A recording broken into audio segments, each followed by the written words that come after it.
With 3D Assist enabled on the VJ-4 3D video borescope, follow these steps to calculate a surface angle measurement.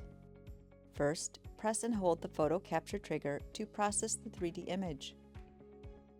Next, select Add Measurement, then choose Surface Angle. Adjust the 2D image as needed. Select 3 points to define the first surface, then select 3 additional points to define the second surface. Once both surfaces are defined, the angle between the 2 planes is calculated and displayed on the screen. To save the image for future reference, select the screenshot icon.